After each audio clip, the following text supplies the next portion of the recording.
Bitcoin is a digital currency built on top of blockchain technology and is therefore known as a cryptocurrency. Bitcoin is the first and most dominant cryptocurrency. It is the world's best and most secure form of digital money.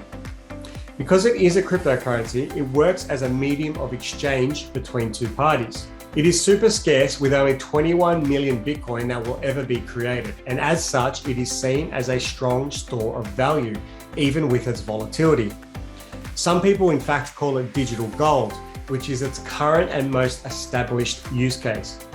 You can send it anywhere across the world almost instantly and at little to no cost. You have full control over it and can manage it as your own bank. And Bitcoin has grown at 200% every single year since it was created. As such, it is the best performing asset class ever seen. In fact, it's been the best performing class in the last 10 years, and it is expected to be in the next 10 years as well. One thing I want to emphasize though is Bitcoin is so much more than just a digital currency. It's a revolutionary digital monetary system, the first of its kind. And it was created in 2008 by someone or a group of people called Satoshi Nakamoto. And until this day, no one really knows the true identity of this person or persons. In 2008, Satoshi Nakamoto released a paper called Bitcoin, a peer-to-peer electronic cash system. This paper laid out the technical specifications for Bitcoin to come into existence. Its decentralized nature means it's controlled by no central authority like a bank or a government.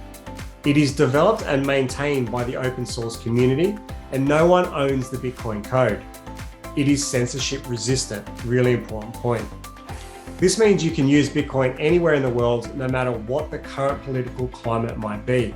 It is run by a network of computers that are distributed throughout the world. And most recently, you saw that a lot of mining power in China had to leave because of their regulations and move across the world. So it's becoming even more decentralized now, which is a really good thing for Bitcoin.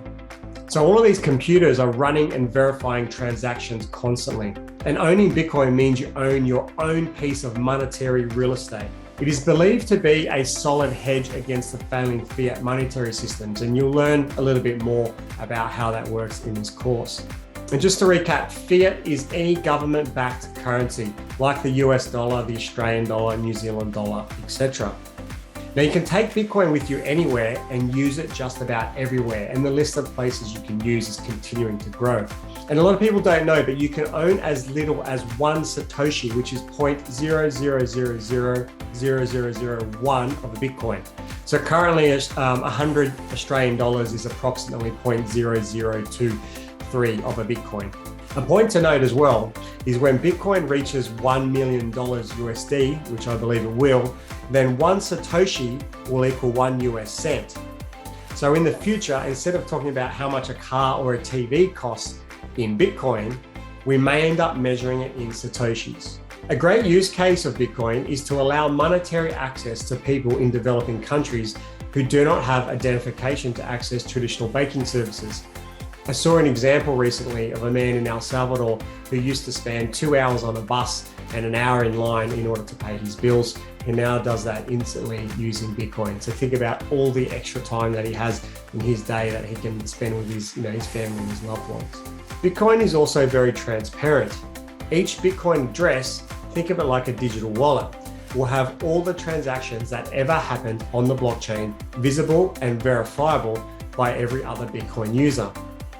One of the really unique features of Bitcoin is that even though all the transactions are transparent, your identity is protected by a public address. Each Bitcoin user will have private keys that no one should ever know or have access to. And the most important trait of Bitcoin, I mentioned it before, the fact that it's limited to a supply of 21 million Bitcoins, of which at least a third have been rumored to have been lost. This scarcity, when combined with a growing demand, is what gives Bitcoin its projected value growth into the future.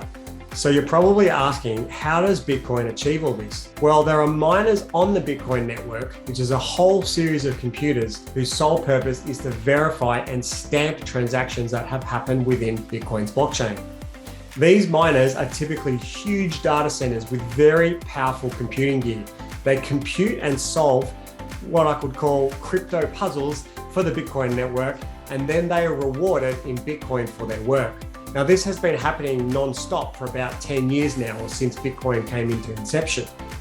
In addition, it's almost impossible to cheat the system because the miners will simply disregard any nefarious double spending, and it won't be stamped into the Bitcoin blockchain ledger. This makes Bitcoin extremely secure and not hackable.